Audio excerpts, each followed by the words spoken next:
I knew the ground was coming for me before I even felt it, but nothing prepared me for the sound of my granddaughter laughing as I hit the steps.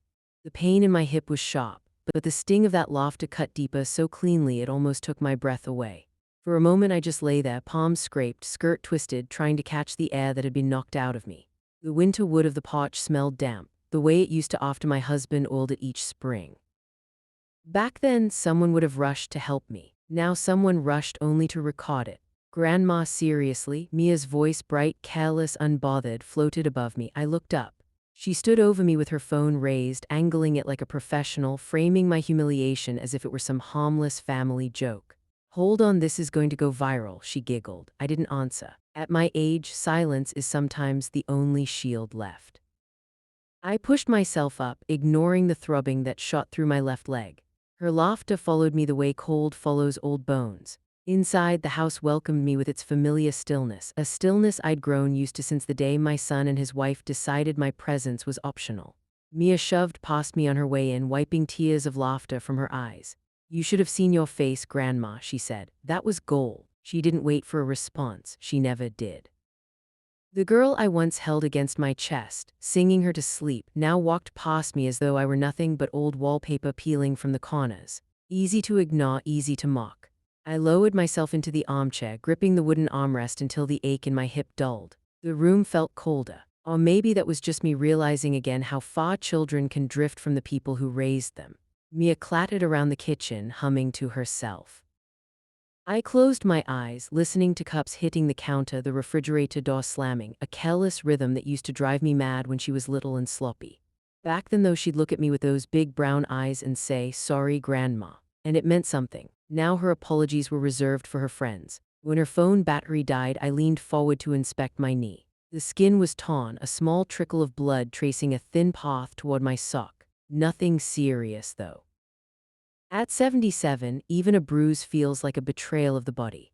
I breathed slowly, evenly, the way the physical therapist had taught me after last year's fall. That was the first one. This one felt different. This one wasn't an accident. It was a warning. When I heard Mia's voice again, she was on a call. "Yeah, I got it on video," she said, her tone airy, delighted. "No, seriously," she just went down like boom. Laughter erupted from the phone's speaker. More laughter from her.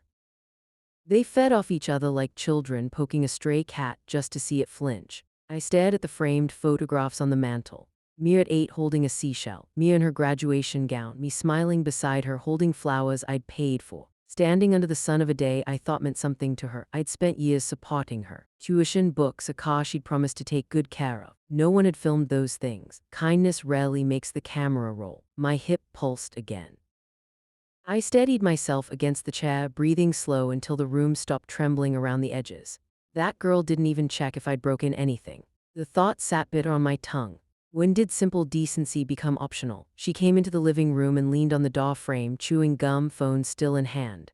"Grandma, don't be weird about it. It's just a video." "Is it?" I asked softly. She rolled her eyes, a skill she'd perfected under her mother's tutelage. "Please, you're being dramatic." Funny, I thought. I'd said nothing dramatic at all. She disappeared again and I heard the chime of a notification. Her friends responding, no doubt, my humiliation spreading in little glowing rectangles across the city.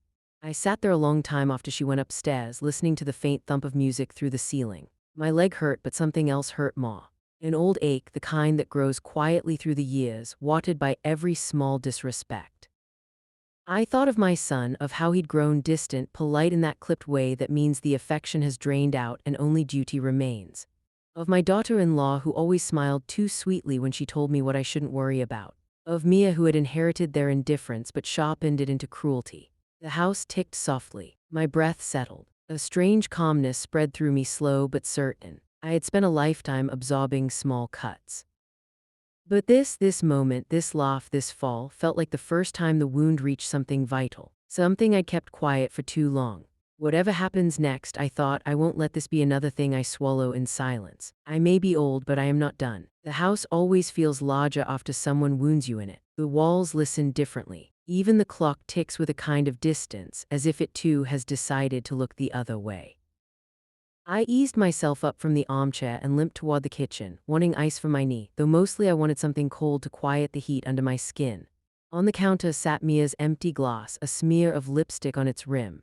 Bright, careless, the same color she wore at 15 when she first told me I talked too slow. I remember the sting of that comment, how I laughed it off and said, "Age makes you deliberate." She had shrugged then, the same shrug she uses now. Before dismissing me entirely, I wrapped ice in a dish towel and pressed it to my knee. The ache eased, but the heaviness in my chest did not. I stared at the small puddle forming on the tile, the melted droplets slipping down like quiet tears, and caught myself whispering, "When did it get like this?" The question didn't need an answer. I'd watched the distance form year by year. First an inch, then a yard, and now so wide you could build a bridge and still never meet in the middle. When Mia was young, she adored me. She'd fall asleep with her head in my lap, tug me toward her school plays, scribble love notes on scraps of colored paper. But her mother's voice carved deep grooves in her little remarks about my old-fashioned ways. My modest house, my cooking that wasn't healthy enough. Comments made with a smile. But I've lived long enough to recognize the smile of a woman who sharpens herself against others. My son never defended me. He'd just sigh and tell me, "Mom, don't take things so personally." Though there's no other way to take disrespect except personally. I shifted the ice, wincing as my hip protested. I wasn't injured badly, I reminded myself. I'd fallen worse before, but never in front of someone who found entertainment in the sound of my suffering. I stood and moved to the sink, running my hands under warm water, watching the last bits of that winter chill slip from my skin. My reflection in the little window above the sink caught my eye. Hair more silver than gray now, soft lines around my mouth, eyes that used to be bright but today looked clouded. "Get up," I murmured, not to my knees but to myself. Old habits. When life buckles you, you straighten your spine before your heart notices. Upstairs, Mia was laughing again, this time on a video call. My hearing isn't what it used to be, but even muffled behind a closed door, I could make out the mocking tone. I swear she felt like a sack of flour. Yes, I filmed it. Wait, hold on, I'll send it. My throat tightened. The girl had not even waited an hour before turning my pain into a performance. It's strange, the moments when your life splits into a before and an after. Not loud moments, not dramatic ones, but the small ones where someone shows you exactly who they've become. I walked slowly back to the living room, passing the hallway where family pictures lined the wall. So many versions of Mia smiled at me from those frames. Little hands in mine, birthday candles. Her first day of college when she hugged me tightly and whispered, "Thank you, Grandma, I couldn't have done it without you." Those words had warmed me for months. Now they felt like lines from a play performed by an actress who no longer remembered her role. I reached the lost picture at the end of the hallway, my husband and me on the day we moved into this house. He stood behind me, arms around my waist. Both of us younger, lighter, untouched by disappointments we couldn't have imagined. I pressed 2 fingers to the glass. "You'd have said something," I whispered. "You'd have told them to stop." He'd never tolerated unkindness. And perhaps that was why the ache of missing him felt so alive tonight. I returned to the armchair, the one constant in a home that had changed in every other way. My body settled into it with a sigh, and I felt the familiar little click in my hip. I should have been resting. Yet instead my mind replayed the fall, the laughter, the lens pointed at me. I remembered the brief moment before I hit the ground. A moment where I thought she might reach for me just out of instinct, just out of basic human decency. But instinct had left her long ago. And decency, well, that had never taken root. After a while I heard her feet on the stairs, the light patter of youth, unburdened and unthinking. She appeared in the doorway again, her phone in her hand, face glowing with the satisfaction of someone who has no idea what they've broken.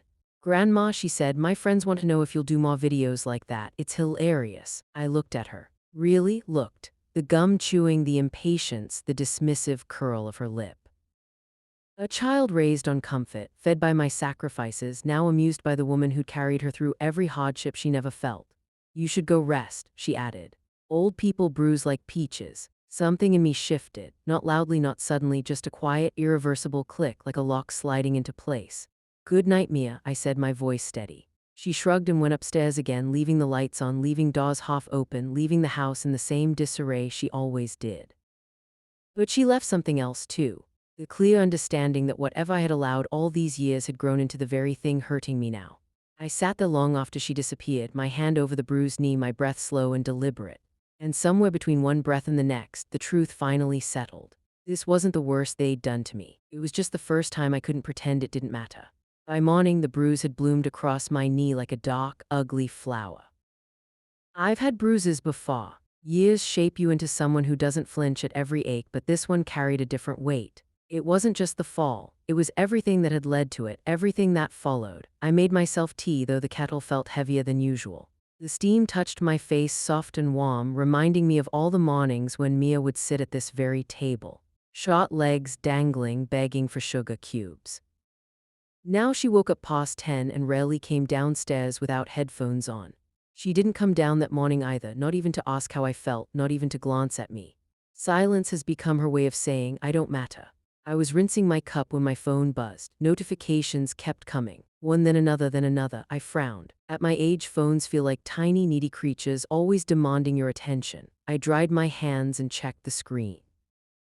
At the top was a message from a neighbor's daughter, someone I barely knew. Mrs. Watt, are you okay? Then another. I saw the video. That fall looked serious. Did you get help? My stomach sank. I tapped the link in confusion, not quite believing what I was seeing. But there it was, my fall, my body hitting the steps, Mia's laugh echoing like a spark catching dry grass. The angle was unflattering. Of course it was. She had an intended kindness. Her commentary was loud, delighted. Grandma, just eat it on the stairs. There were hundreds of comments already, some laughing, some mocking, some making jokes about old people physics, and very few expressing concern, the kind that feels more like pity than empathy. I watched myself fall again, as if looking at a stranger. It's strange seeing your pain through someone else's lens. It reveals things you don't want to accept, how fragile you look, how alone you seem, how easily people can reshape your suffering into entertainment. I pressed my hand to the counter until my fingers whitened. The ice yesterday had eased the physical pain. Nothing could ease this. I opened the comments again, not out of morbid curiosity, but because part of me needed to understand what exactly my granddaughter had unleashed. Lol, she fell like a tree. Why didn't the old lady hold the railing? Send part 2. OMG. Bro, that laugh is evil. She okay? That looked really bad. Who films their grandma falling? That last comment clung to me like a burr. Someone out there still had sense, but Mia apparently didn't see it that way. Her footsteps thundered down the stairs, each step full of the arrogance of a teenager who believes the world loves her because it hasn't yet shown her consequences. She practically danced into the kitchen. Grandma, the video hit 30,000 views overnight. Isn't that crazy? I didn't answer. It's already on 2 meme pages, she added proudly, scrolling with a grin. People are dying over it. I turned slowly, letting myself look at her, not the girl she had been, but the young woman she'd chosen to become. Self-satisfied, thoughtless, detached. Mia, I said quietly, why would you post something like that? She blinked at me, surprised I wasn't joining her enthusiasm. It's funny, people post funny stuff. That's how the internet works. Don't be so sensitive. Sensitive, a word people use when they don't want to admit they've hurt you.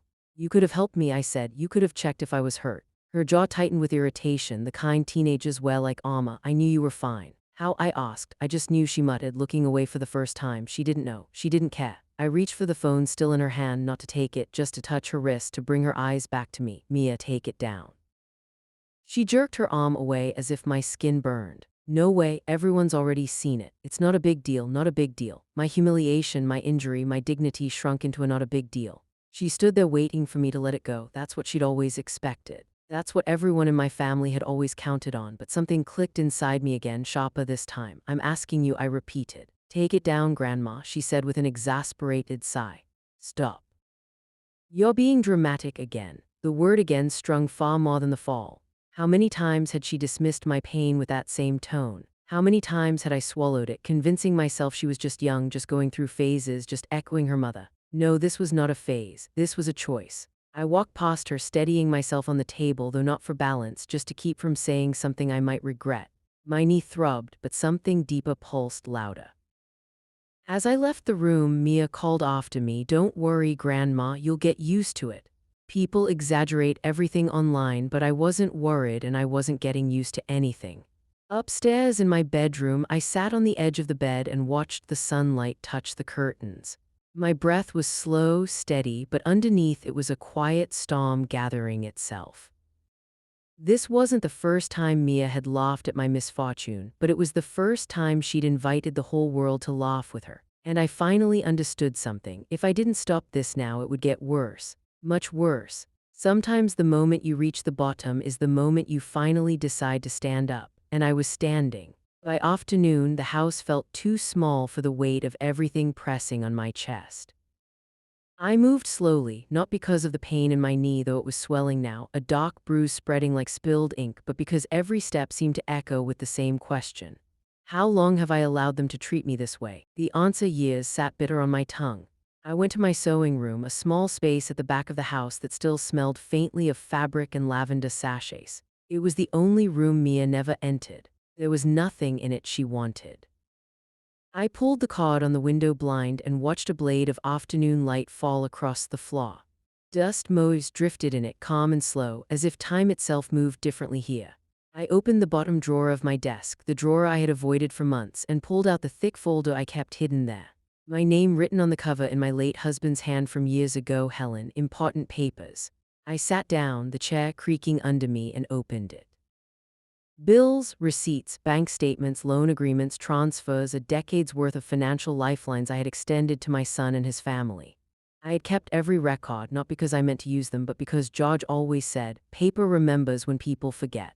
People had forgotten a great deal. I flipped through the pages slowly. A tuition bill for Mia's second semester, $4,800. I paid it because her parents needed a little time to get ahead.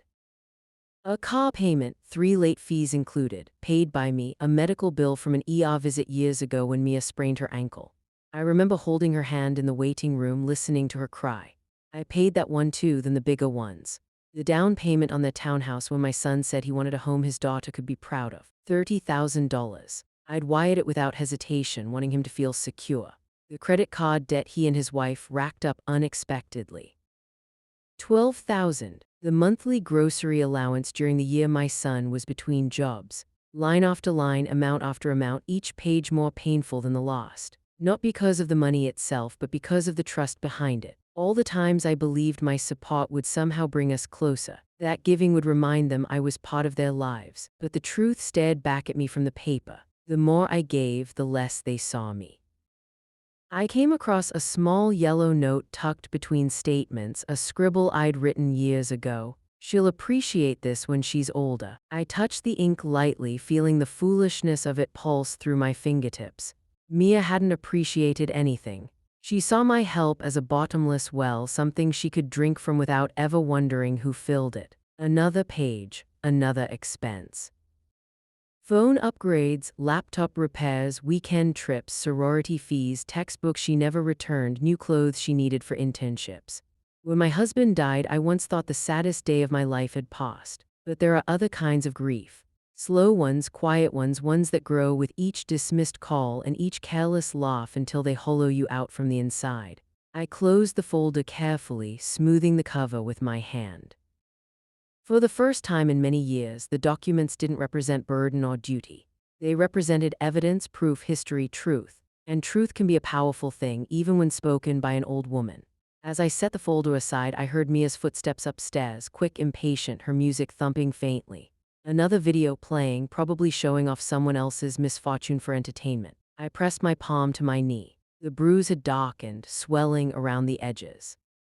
The fall replayed in my mind, her laugh sharp as glass, the way she angled the camera, the way she didn't even think to reach for me. She'd filmed me like she was filming a stranger on the street, not family, not someone who'd spent years trying to make her life easier, not someone who loved her. I steadied myself with a breath and then another. Somewhere beneath all the humiliation, something new, no, not new, long buried, had begun to rise, a strength I hadn't used in years. A firmness I had allowed to atrophy. Not anger, not vengeance, clarity. There was a time when my voice carried weight in this house, when my hands were the ones that kept us fed, clothed, safe, when my support meant something other than a convenient resource. If they had forgotten that, then I would remind them, not through shouting. I was too old for shouting. Through honesty, through consequence, through the very thing they never expected me to reach for, my own dignity. As I gathered the papers back into the folder, I realized something important. Yesterday, Mia had filmed me falling. But today I was the one who had finally gotten up, and I wasn't sitting back down. By early evening, the house had settled into that late-day quiet, the kind that feels too thin, like a blanket that no longer reaches your feet. I sat in the living room, fold her on my lap, breathing slowly while the last of the sunlight slid across the carpet. I'd spent hours thinking about what Mia had done, what my son had allowed, what I myself had excused for too many years. It was time to speak. Mia came down first, her hair in a messy bun, her thumbs tapping at her phone like she was trying to beat it into submission. She barely glanced at me before walking toward the kitchen. Mia, I said calmly, sit for a moment. I want to talk to you. She froze, shoulders tensing. Teenagers hate being summoned by adults.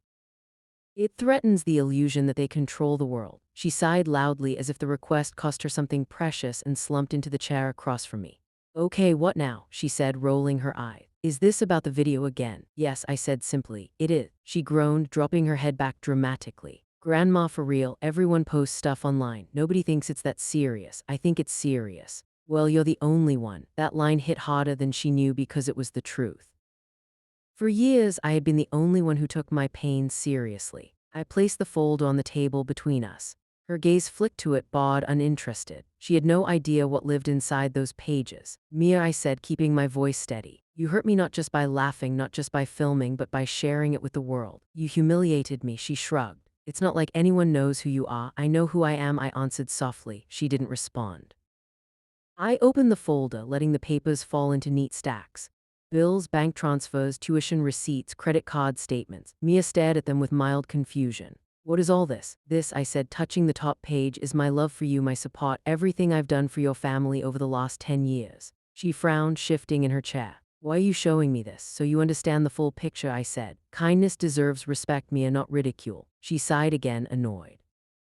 Grandma, stop being so dramatic. You're acting like I committed a crime. Her words sat in the air, cold and heavy. I looked at her carefully. You recorded an elderly person falling. You laughed. You posted it. That is emotional harm, Mia. That is negligence. And the world saw it. It was just a joke. It wasn't funny, I said. Not to me, not to anyone who understands dignity. She opened her mouth, then closed it. A flicker of something, defensiveness, maybe even guilt, crossed her face, but she buried it beneath the usual teenage indifference. The door opened. Then my son Lucas walked in with that impatient stride he always used when stepping through my doorway as if he were already late for something more important. Mom, he said, barely glancing at me. Can I talk to you? He saw the folder and his eyes narrowed. His hand closed around the back of a chair the way a man grips a railing before a storm. What's this about? He asked sharply. I motioned for him to sit. He didn't. That was fine. He hadn't sat with me in years unless he needed something. I saw the video, I said, and I want you to tell me why your daughter thinks it's acceptable to treat me that way. Lucas stiffened. Mom, don't start. It's just a stupid clip. Kids today do stuff like that. Kids learn from their parents. I said, eyes steady on his. He flinched. A small movement, but I caught it. I didn't come here to fight, he said. Mia told me you're upset. So he exhaled, irritated. I'm here. What do you want? What did I want? To rewind time, to feel valued, to be treated like family instead of a burden. But I had learned not to ask for fantasy. I want accountability, I said softly. Mia scoffed. Lucas pinched the bridge of his nose. Mom, please don't make this bigger than it is. I looked at my son, the boy I'd raised, the man I barely recognized. You let your daughter think mocking an elderly woman is normal, I said. That tells me exactly how little you see me. Mom, he snapped, stop playing the victim. Those words spoken so flatly, so easily, almost knocked the wind out of me, but I had braced myself for them. I reached into the folder and pulled out one sheet. The first tuition payment I'd ever made for Mia. I laid it on the table, then another and another. The loans, the house down payment, the medical bills, the car repairs.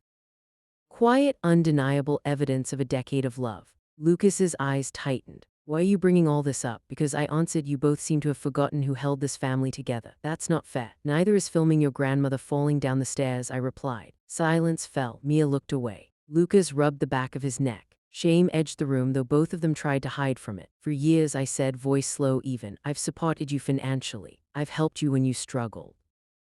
I've helped Mia become who she is, and this is how I'm treated. Mia didn't mean anything by it, Lucas muttered. And what do you mean by your silence? I asked. He didn't answer. Nobody did. In that silence, I felt the balance shift. Not loudly, not dramatically, but with the quiet certainty of a door clicking shut. For the first time in years, I wasn't begging them to see me. I was simply telling the truth. And they didn't know what to do with a woman who finally stopped apologizing for being alive. Night settled over the house like a heavy blanket, but I felt more awake than I had in years. After Lucas and Mia went upstairs, both stomping, both muttering, I stayed in the living room, listening to the old clock measuring out the silence between us. Every tick reminded me of something I had ignored for too long. I didn't owe these people endless forgiveness.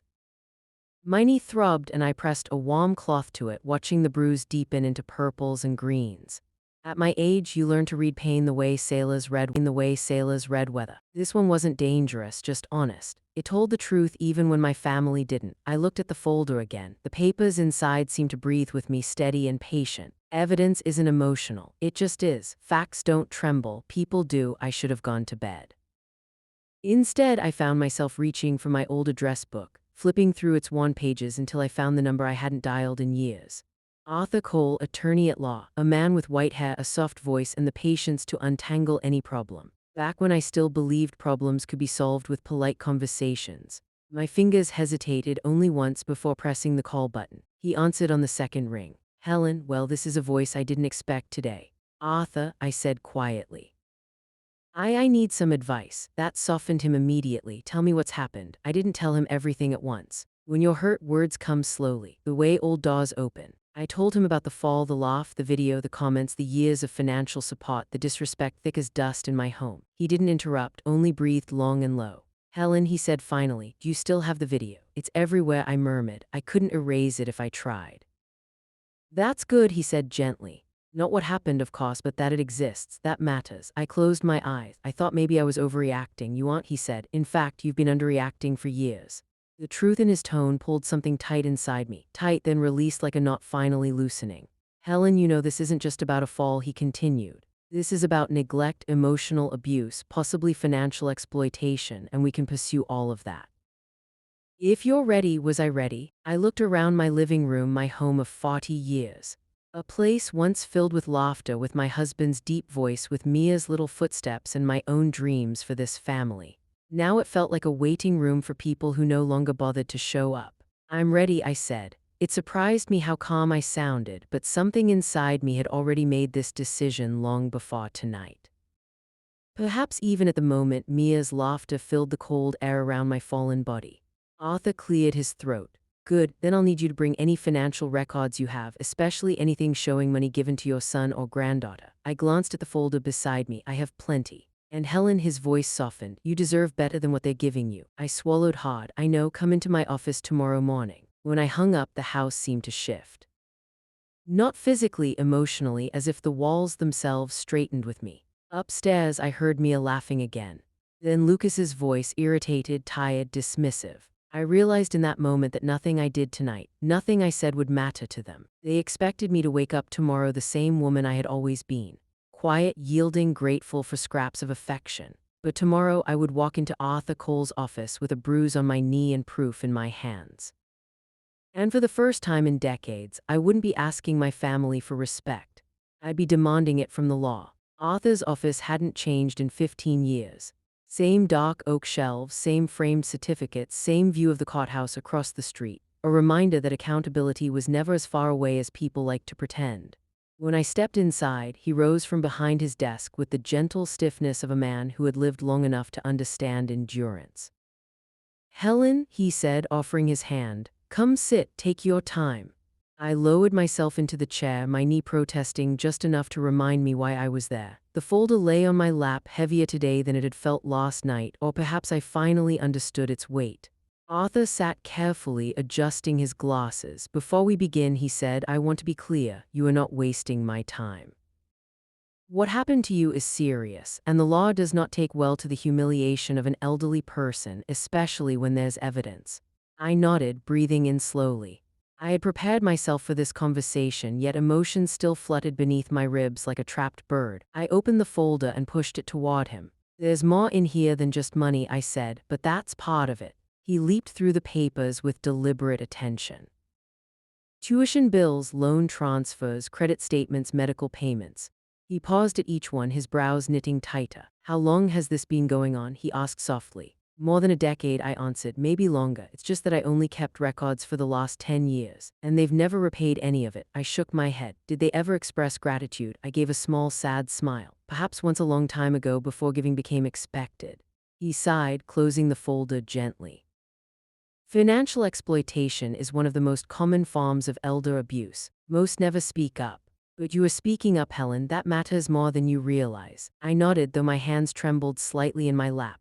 It's strange how courage feels when you haven't used it in years, like wearing a coat that used to fit but now feels unfamiliar on your shoulders. And the video, he asked. I pulled out my phone, already cued on the clip everyone had seen.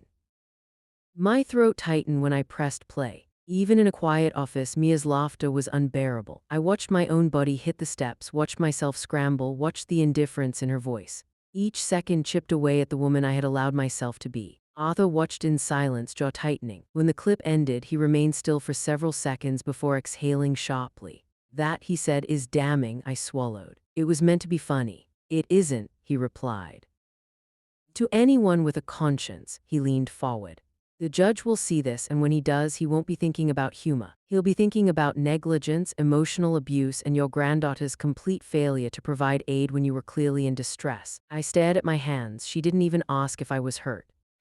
Helen, he said gently, that video alone is enough to begin a case. A small shiver ran up my arms, not fear, relief. Relief that finally someone besides me saw the truth without explaining, without minimizing, without making me feel dramatic or fragile. Arthur continued, we'll file 2 motions, one for financial recovery, your records are more than enough, the second for emotional harm and neglect, that will force the court to review the video formally. My pulse quickened, and Lucas, what happens to him, that depends. Arthur said if he knowingly allowed this behavior or participated in any way in financial exploitation, he'll be included in the case. I didn't want to hurt my son. Even now, the thought bruised something tender inside me, but I also couldn't keep cushioning the fall of people who had no interest in softening mine. I'm not trying to ruin their lives, I whispered. Arthur's expression softened. You're trying to reclaim your own. There's a difference. For the first time since the fall, my chest loosened just enough to take a full breath. He slid the folder back to me. I'll need copies of everything, and if you're willing, I'd like you to write a detailed account of how they've treated you over the years, dates, events, anything that stands out. I nodded again. I can do that. He stood walking around the desk to rest a hand lightly on my shoulder. Helen, the law is on your side, and so am I. When I stepped out of his office, the cold air met my face like a blessing. Across the street, the courthouse windows glimmered in the late morning sun, a place I never imagined myself entering, a place where Mia's laughter would finally meet silence. In truth, when I got home from Arthur's office, the house felt strangely unfamiliar, as if I were walking into someone else's life. Perhaps in a way I was. The woman who had left that morning was not the same one who was turning her key now. My knees still itched, but it was a different kind of ache. Less from the fall, more from the weight I had finally decided to stop carrying. The living room sat in quiet disarray. Mia's jacket slung over a chair. Lucas's empty coffee mug staining my table, a trail of crumbs from someone too entitled to care where they fell. It struck me then how much of their mess I had cleaned over the years, literal and otherwise. I went to my desk, pulled out a clean notebook, and began writing as Arthur had instructed. At first, the words came slowly. Not because I didn't remember, but because some memories resist being put on paper. They feel too heavy, too humiliating. But once the first few lines were written, more followed. Moments I had tucked away, moments I had excused, moments I had forgiven too easily. The time Mia told her friends I was basically the housemaid. The time Lucas yelled because I bought the wrong cereal even though I'd paid for the groceries myself. The holidays they forgot to invite me until I reminded them. The afternoons Mia complained about driving me to doctor appointments. Appointments I paid for. The looks my daughter-in-law gave me, sharp as pins, each one saying, "You are in the way." I wrote it all down. Every slight, every disappointment, every small betrayal that built the bridge to the moment Mia lifted her phone instead of her hands. When I finished, my handwriting looked foreign, shaky, yet different, as though the truth had traveled through me instead of from me. I stood to stretch, my hip catching with a dull click. I walked to the window and watched a pair of sparrows fight over a branch. Even birds know when their territory has been violated. Even they defend themselves. Behind me, the door opened. Mia walked in, phone in hand, expression guarded. She had probably gotten a text from her father. Mom went to a lawyer. She hovered in the doorway. "Grandma, did you go somewhere this morning?" I turned slowly. "Yes, why you didn't say anything? I didn't think you'd care." Her mouth twitched, a flash of guilt or annoyance passing over it. "Dad said you're upset about the video. He said you're blowing it out of proportion." "Did he?" I asked, my voice as calm as the still air in the room. She shifted. "I mean, yeah, it wasn't that serious." I watched her closely. The way you study a Welcome to our painting you once thought you presentation. Today understood. we will Mia, have you explore watched the key video? insights Really that can watched it? transform She your shrugged, approach. eyes sliding away. It's not a big deal. It is to me. She didn't respond. I stepped closer. What if I'd broken a bone? What if I hadn't gotten up? Would you have posted that too? Her lips parted, but no sound came. She hadn't considered that. She hadn't considered me at all. I returned to my desk, gathering the papers into the folder Arthur would need. When I turned back, Mia was still watching me, uncertainty creeping into her face. What are you doing, Grandma? I closed the folder calmly, protecting myself. Her eyebrows shot up. From us? Yes, I said simply. She let out a nervous laugh. Come on, you're not serious. I am. She opened her mouth again, but before she could form another excuse, my phone buzzed. A message from Arthur. I'll prepare the filing. The judge will likely want to see the video firsthand. Mia must have seen the name on the screen. Her face changed, drained even. A girl who had laughed carelessly at a fall now suddenly understood gravity. Are you actually suing us? She whispered. I looked at her not with anger, not with vengeance, but with a clarity sharpened by years of silence. I'm holding you accountable. She stared, stunned as I walked past her toward the kitchen to boil water for tea. My knee hurt with every step, but it was good pain. Pain that meant I was moving, pain that meant I was alive, pain that meant I had finally chosen myself. In the hallway behind me, I heard Mia whisper, voice trembling for the first time. Dad, she's serious? Yes, I was. Lucas arrived less than an hour after Mia's frightened whisper upstairs. I heard his car before I saw it, tires crunching too hard over the gravel. The door slamming with the force of someone who thinks volume can replace reason. He didn't knock, he never knocked. He entered the house like a man walking into a crisis he believed was beneath him. Mom, he called sharply. We need to talk. His voice had that tone, accusation wrapped in urgency. The same tone he used when he wanted money, when he wanted help. When he wanted something from me he didn't dare name but took for granted all the same. I stepped out of the kitchen, wiping my hands on a towel. I assumed we would. He stood in the doorway, jaw clenched, eyes darting toward the folder on the table like it was a weapon. Maybe it was. For once, I finally understood its power. What the hell are you thinking? He demanded. I'm thinking very clearly, I said. He laughed, a short, disbelieving sound. Mom, you can't just go to a lawyer because of a stupid video. I met his eyes. I didn't go because of the video. I went because of everything behind it. Mia hovered behind him, pale, shifting from foot to foot. She wasn't laughing now, not even close. Lucas ran a hand through his hair, pacing. You're overreacting. You're letting some lawyer put ideas in your head. You should have come to us instead of dragging the law into this. Come to you? I asked softly. Lucas, you haven't listened to me in years. That's not true, he snapped. It is, I said. You only hear me when it benefits you. His face changed, anger flickering into something uglier. So what? You're going to sue your own family, ruin your granddaughter's life because she made one mistake. Mia's eyes filled not with remorse but with fear. That told me everything I needed to know. She wasn't sorry. She was scared of consequences. I'm not ruining her life, I said. I'm making sure mine isn't treated like it doesn't matter. Lucas slammed his hand onto the table. The papers trembled. You're insane if you think some judge will take this seriously. He will once he sees the video, I said, and the room went still. Mia swallowed hard. Lucas stared at me like he was seeing me for the first time, not the mother who always said yes, not the quiet figure in the corner of family gatherings, but a woman capable of standing. You wouldn't, he said. I would, I answered. He stepped closer, lowering his voice. Mom, think about what you're doing. Think about us, about the family. I felt a pang deep in my chest, an old wound, familiar and dull. I have thought about the family for decades. And where has it brought me? He didn't answer, so I did. To a house where no one respects me, to a life where I'm good enough to pay for things but not good enough to be treated with kindness. To a fall that my granddaughter found entertaining. Mia whispered. Grandma, please. I turned toward her. You hurt me, Mia, and you never even apologized. Her lips trembled. I didn't know it was that bad. You didn't care to know. She flinched at that, not from cruelty, but from truth landing exactly where it needed to. Lucas exhaled through his teeth. Mom, look, just tell your lawyer to drop it. We'll delete the video, okay? It'll be gone. Everyone forgets things online. No, I said, this isn't about deleting a video. This is about recognizing what you've done, and neither of you has done that. He straightened, arms crossing over his chest.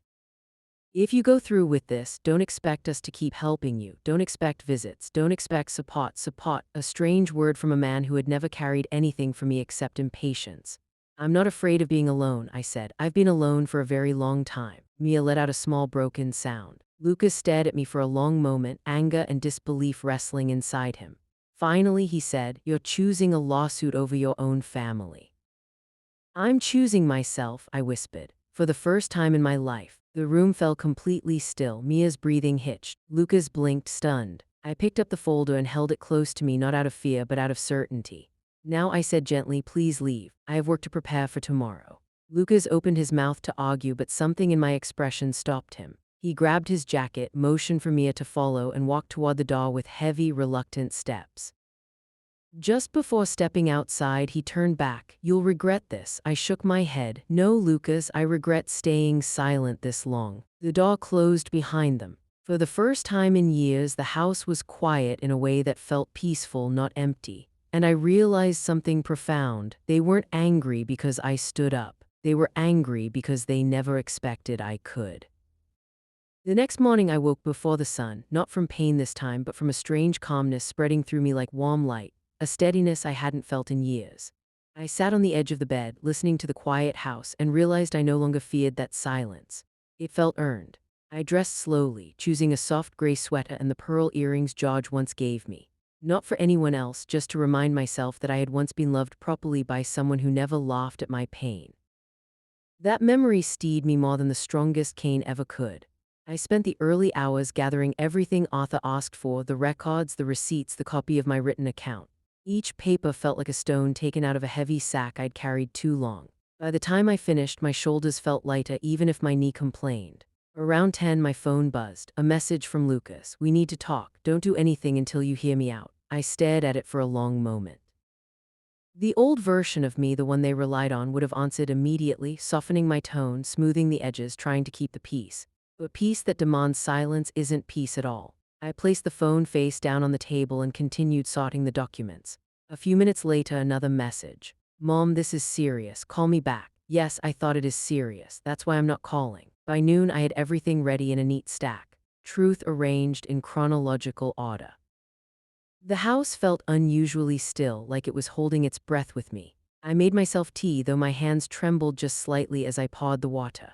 Courage doesn't always roar. Sometimes it shakes but moves forward anyway. I carried the documents to the living room and sat in my usual chair. The afternoon light fell across my lap, warming the papers. Outside, a few children rode bikes down the street, their laughter bright and unburdened. I wondered when laughter had become something that frightened me. Then the doorbell rang, not timid, not uncertain, sharp and insistent. I didn't need to look to know who it was. I opened the door to find Lucas standing there, breathless, jaw tight, eyes full of something between anger and desperation.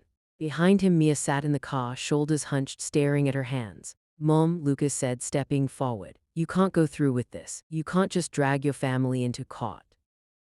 I haven't dragged anyone, I said calmly. Your actions brought us here. He shook his head, pacing, his frustration almost frantic. Do you understand what this will do to Mia, to me, to all of us? You're going to destroy our reputation. I studied him quietly. Your concern seems to be reputation, not what you did. That video was a mistake, he snapped. No, I said, posting it was a mistake. Laughing was a choice. He looked away, jaw tightening further. I continued, my voice steady. I'm not doing this out of spite. I'm doing it because I will no longer allow you to treat me as disposable.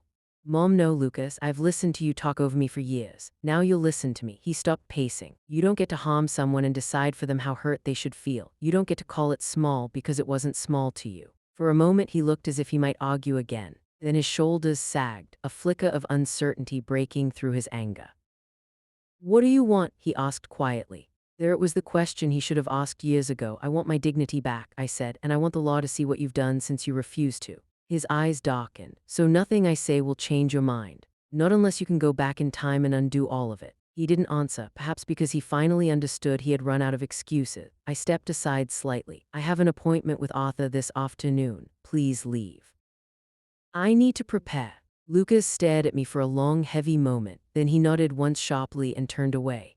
When he reached the car, Mia lifted her eyes to me, wide, uncertain, frightened. For the first time, she looked like the child I once knew. They drove off without another word. When the car disappeared around the corner, I exhaled and closed the door behind me. The house was quiet again, but this time the quiet didn't feel empty. It felt like the beginning of something I should have claimed long ago. The courthouse lobby smelled faintly of polished wood and old paper, a scent that reminded me of libraries and promises. Arthur walked beside me, steady and calm, carrying the folder that now felt less like evidence and more like armor. I had slept poorly, but oddly enough, I felt stronger than I had in years. Pain wakes you, but purpose keeps you standing. We reached a small conference room where preliminary hearings were held. The fluorescent lights hummed softly above us. My hands tightened around the strap of my purse, not from fear but from the weight of what this room represented. For decades, I had given my family all the power. Today, I was taking some back. A few minutes later, Lucas and Mia entered with their attorney, a tall man with a sharp suit and a sharper expression. Lucas avoided my eyes. Mia looked pale, as though she had stepped into water far deeper than she ever expected. Their attorney spoke first. Mrs. Ward, we're hoping to resolve this without escalation. This is a family matter, not a legal one. I met his gaze evenly. It became a legal matter the moment my granddaughter filmed my fall and treated it like entertainment. Mia flinched visibly. Her attorney continued, pressing his lips into a polite smile. The video was a lapse in judgment. She's young, Arthur answered before I could. Youth excuses mistakes, not cruelty, and the financial records speak for themselves. The opposing attorney shifted, irritation flashing in his eyes. Let's not dramatize this. Our goal is reconciliation. Reconciliation. The word tasted like dust. Arthur opened the folder and slid the video evidence forward. Before we discuss reconciliation, I suggest you actually watch what you're defending. The attorney sighed, clicked the file open on his tablet, and hit play. The room filled with the harsh sound of my fall, the thud, the scrape of wood, the involuntary cry I hadn't realized escaped my lips. But the worst part was Mia's laughter, bright and merciless, echoing off the sterile walls. In this quiet room, it sounded even uglier. Lucas stared at the table, jaw clenched. Mia covered her mouth, tears pooling despite herself. The attorney watched the clip twice, his face tightening with each second. When he finally set the tablet down, something uncertain flickered behind his practiced professionalism. Well, he said slowly, the optics are unfortunate. Unfortunate, I repeated softly. That's the word you choose. Arthur leaned forward. A judge won't call it unfortunate. He'll call it neglect. He'll call it emotional harm, and he may call it elder abuse. Silence followed, thick and uneasy. For the first time, Mia looked at me, not with teenage irritation, not with callous superiority, but with something I hadn't seen in years. Fear, understanding, and the faintest spark of shame. Grandma, she whispered, voice trembling. I didn't think. No, I said gently, you didn't. Lucas finally spoke. Mom, please, we can fix this. Just tell your lawyer to withdraw the claims. Arthur folded his hands. Mr. Ward, your mother is not here to be intimidated or rushed. The court process will continue unless she explicitly requests otherwise. They all turned to me. For a moment, I let the weight of their eyes rest on my shoulders. Then I exhaled slowly, letting years of quiet suffering drift away like dust in sunlight. I'm not withdrawing anything, I said. Not until the judge sees the truth in full. Mia covered her face. Lucas stared at me in disbelief, as if the woman sitting before him could not possibly be the same mother who once softened every blow life dealt him. But I was the same woman. He had simply forgotten what I was made of. The courtroom felt colder than I expected. Not unfriendly, just serious, like a place built to hold the weight of truth without letting it slip away. The judge entered, a man with silver hair and a gaze that saw through pretense the way winter sees through thin curtains. Everyone rose, everyone sat, and suddenly it was real. My hands rested on my lap, one folded over the other. They were steady. I was grateful for that. Arthur began. He spoke clearly, not angrily, not theatrically, just presenting facts, the way a good man presents weather before a storm. He described the fall, the laughter, the posting, the financial history, the pattern. I listened to it all without flinching. When you've lived something, hearing it spoken aloud feels almost gentle. Then Lucas's attorney stood, smoothing his expensive tie as though it could straighten the truth with him. Your Honor, this is a misunderstanding, an unfortunate moment blown out of proportion. The granddaughter meant no harm. The judge lifted a brow. I'll decide what's in proportion once I've reviewed the evidence. When Arthur cued the video, the bafe dimmed the light slightly. My heart beat once hard against my ribs. I looked down, not because I was afraid, but because I didn't need to see it again. I had already lived every frame. But I heard it, the hollow thud of my body hitting the wooden steps, my breath catching, the stunned silence afterward, and then Mia's laughter. High, unrestrained, delighted. A sound that in this quiet room became a confession. When the clip ended, the screen froze on the moment I was sprawled on the porch. The camera angled down at me like I wasn't human. No one spoke. The judge removed his glasses, set them on the bench, and folded his hands. Miss Ward, he said, turning to Mia. Stand. Mia rose slowly, trembling. She looked smaller than I had ever seen her. "Did you film this?" he asked. "Yes," she whispered. "Did you laugh?" She nodded, tears spilling before she could hide them. Yes." "Did you render aid?" Her voice cracked. I didn't think she was hurt. That the judge interrupted is not an answer. Mia's knees wobbled. "No, sir." The judge's eyes softened only slightly, the way a seasoned doctor softens before delivering a hard. "Miss Ward, the elderly are not entertainment. The fact that you responded with amusement rather than assistance is deeply concerning." Lucas shifted as if trying to stand tall enough to shield her. The judge wasn't interested. He turned next to Lucas. "And you, Mr. Ward, did you know the extent of your mother's financial support for your household?" Lucas hesitated. It was the longest second of his life. "Some of it." Arthur rose. "We have documentation showing he knew all of it." The judge nodded slowly as though confirming a suspicion he'd had since the moment he walked in. "Then you too bear responsibility for the ongoing pattern of neglect." Lucas's face drained of color. The judge leaned back, taking in all of us. "Mrs. Ward," his voice gentled, "I want you to know that this court recognizes what has happened here. This is not a simple family disagreement. This is harm, documented, repeated, and avoidable harm." I swallowed hard, my eyes strung, but I did not cry. This wasn't sorrow, this was acknowledgement.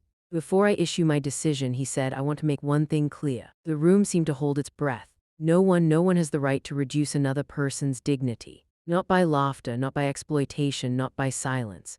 He looked at Mia once more and she dropped her head, sobbing quietly. For the first time since the fall, I felt something loosen in my chest, like air finally reaching a place that had been tight for years. The judge straightened his papers. "I will now prepare the ruling." I closed my eyes briefly, letting the weight shift, not vanish, just move enough that I could breathe again. It wasn't victory yet, but it was justice beginning to take shape. The judge returned after a short recess, though time in that room seemed to stretch in a way only tension can make it. Mia sat hunched beside her father, her shoulders trembling with the kind of fear that appears only when someone finally realizes the world is larger and less forgiving than they believed.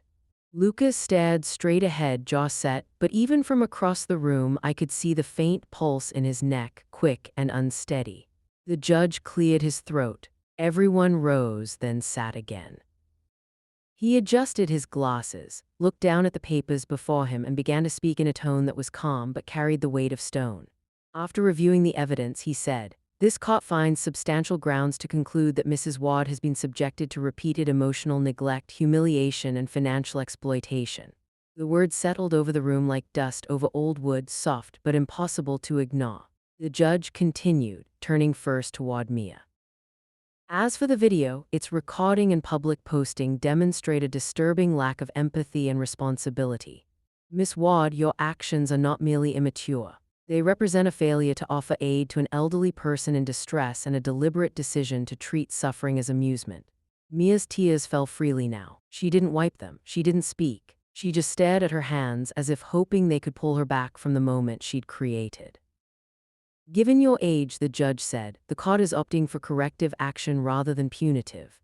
You will complete a mandatory community service program focused on elder care as well as a structured educational course on cyber ethics and the consequences of public humiliation." Her breath hitched. She nodded, barely audible. "Yes, sir." Then the judge turned to Lucas. "Mr. Ward, the financial records your mother provided paint a troubling picture of dependency and disregard. The court recognizes a pattern of sustained financial exploitation." Lucas's face hardened. "Your Honor, I never." "This is not the moment for protest," the judge cut sharply. "You accepted significant monetary support from your mother without repayment, without acknowledgement, and without ensuring her well-being in return. That is exploitation." He fell silent. His arrogance had finally met something immovable. The judge folded his hands. "Therefore, this court orders the following." He read each point slowly, clearly. A formal repayment plan to Mrs. Ward covering a portion of the financial support, documented restriction of any future access to her accounts, assets, or property without legal oversight. A temporary protective order ensuring Mrs. Ward is not subjected to coercion, harassment, or undue influence.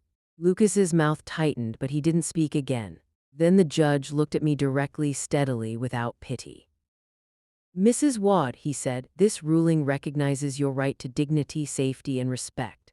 You have shown remarkable restraint and clarity in bringing this case forward. The law stands with you." For a moment my breath caught, not from sadness, not from triumph, From the simple, quiet recognition that after years of being dismissed, minimized, and laughed at, someone finally saw me fully. The judge rose, signaling the session was over. The bailiff called the room to order. Chairs pushed back. Papers rustled. Footsteps shuffled toward the doors. I remained seated for a moment longer, feeling the weight lift slowly, gently, like a curtain that had been drawn for years, finally letting in a sliver of light. When I did stand, my knee reminded me I was still human, still aging, still fragile in some ways, but my back was straight, my steps steady. As I walked past Lucas and Mia, neither spoke. Mia's eyes were red, swollen, frightened. Lucas's expression hovered somewhere between resentment and something softer he didn't know how to show. I didn't stop. I didn't glare. I didn't comfort them. I simply walked by, carrying with me the thing they never expected me to reclaim, my worth. And it felt quieter than victory, but stronger than forgiveness. The house felt different when I returned that afternoon, not larger, not brighter, simply mine again. For years, it had felt like a place I loaned to other people, a place where my kindness gathered in corners like dust no one bothered to sweep. Now as I set my purse down and hung my coat, I felt something settle inside me with a quiet finality. I had been heard, I had been seen, and for the first time in a long time, I wasn't afraid of what came next. The sun had dipped low, painting the living room in shades of gold and ash. I stood there for a moment, letting the stillness fold around me. My husband's photograph sat on the mantel, his familiar smile steady and warm. I touched the frame lightly. "Well, Judje," I murmured. I finally stopped letting them knock me down. My knee protested as I eased into my chair. But today, even the pain felt honest, like a reminder of everything I had survived. The judge's words echoed gently in my mind. Dignity, safety, respect. Words that had grown foreign in this house, but no longer unreachable. I was halfway through making tea when a soft knock came at the door. Not Lucas, not the heavy-handed slam he favored, not the impatient tapping of my daughter-in-law, a hesitant knock, almost shy. When I opened the door, Mia stood there alone. Her eyes were swollen, her shoulders small beneath her coat. For the first time since she was little, she looked unsure of her place in my doorway. "Grandma," she whispered, the word trembling out of her like something fragile. I stepped back slightly to let her choose whether to enter. She did slowly, as if afraid the floor might reject her. We stood in the hallway, me steady, her unraveling. "I don't know what to say," she murmured. "Everything I think of sounds stupid or too late." "Then say something true," I said quietly. She swallowed hard. "I hurt you, and I didn't even realize how badly." I thought her voice cracked. "I thought it was just a joke. I didn't see you, not really." That admission, small as it was, slipped into the room like a shy apology. She wiped her face with her sleeve. "I'm scared," she whispered. "The judge, the service hours, Dad's angry." And she looked up at me, eyes filled with a pain I recognized too well. "I don't want you to hate me," I let out a slow breath. "I don't hate you, Mia, but I won't protect you from the consequences of what you did." She nodded, tears falling again. "I know, I wish I had thought before." I laughed. "So do I said, "but wishing doesn't undo anything. Only action does." We moved to the living room. She sat on the edge of the couch like a child, unsure whether she was allowed to touch anything. Her hands twisted nervously. "Grandma, is there any way to fix this?" I looked at her, not the girl who mocked my pain, but the one who once held my hand crossing the street, the one who used to crawl into my lap after nightmares. "You can't erase what happened," I said softly. "But you can choose who you become after it." She nodded slowly, the truth settling into her like a stone dropped into water, rippling, shifting, reshaping. We sat in silence for a long moment, not tense, not accusing, just two people trying to meet each other honestly for the first time in years. "I am going to complete everything the court ordered," she said finally. "All of it, even if Dad says it's unfair." "Good," I said, and she flinched, not from harshness, but because she wasn't used to me expecting anything of her. She looked around the room then, as if seeing it as something she'd overlooked. Her voice softened. "I don't want to lose you, Grandma. You lost the version of me who stayed quiet," I said gently. "But I'm still here." Her lip trembled. Can I come visit? Not now, but later, when you're ready." I considered her words. Not out of spite, not out of anger, but because granting access to someone who once misused it requires caution, not cruelty. "Maybe someday," I said, "when trust has roots again." She nodded, accepting it without argument. When she rose to leave, she hesitated in the doorway. "Thank you for not slamming the door in my face." I met her eyes. "Thank you for knocking." She managed a small broken smile, then stepped out into the evening air. The door closed softly behind her. The house was quiet again, but now the quiet felt like peace, not emptiness. I sat back down, wrapped my hands around my warm mug, and let myself breathe.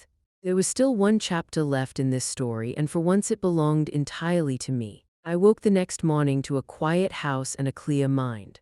For years, mornings had carried a heaviness with them, a dread I could never quite name. But today, the air felt different, lighter, cleaner, as though someone had cracked a window in a room that had been sealed for too long.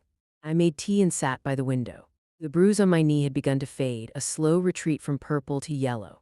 Healing never looks graceful, but it does come. I traced a gentle circle around it, surprised by how calm I felt. Pain had been my companion for so long that peace felt almost unfamiliar, like an old friend returning after years apart. I spent the afternoon tidying the house, not because anyone was coming, but because I wanted to live among things that felt cared for. I folded blankets, watered plants, opened the curtains wide. Sunlight warmed the floorboards, and for the first time in ages, I let myself enjoy the quiet without fearing what it meant. When the mail arrived, I found a small envelope addressed in Mia's handwriting. The lines were uneven, hesitant. Inside was a simple note: "I'm trying, Grandma. I hope someday you'll see it." I held the paper for a long moment, not smiling, not crying, just letting the honesty of it settle. Trying was not enough to erase what had happened, but trying was more than I had seen from her in years. And maybe that was the beginning of something, small, careful, but real. Later, I stepped outside onto the porch, the same place where everything had changed. The evening breeze was cool against my face. I stood there, feeling the soft give of the wood beneath my feet, and I realized something important. I wasn't standing in the shadow of that fall anymore. I had risen from it, and though I didn't know what my relationship with my family would look like in the months ahead, I knew one thing with absolute clarity. I was no longer living a life shaped by their disregard. I had carved out space for myself again, space they had not been permitted to fill. As the sun dipped low, I whispered a quiet promise to the woman I used to be: "I won't disappear again." And to the woman I was now: "You did well. If anyone ever finds themselves where I once stood, small, dismissed, swallowed by silence, I hope they remember this. You have the right to stand, you have the right to be heard, and you are never too old to reclaim your dignity. If this story touched something in you, share it with someone who might need the reminder." Quiet truths travel farther than we think.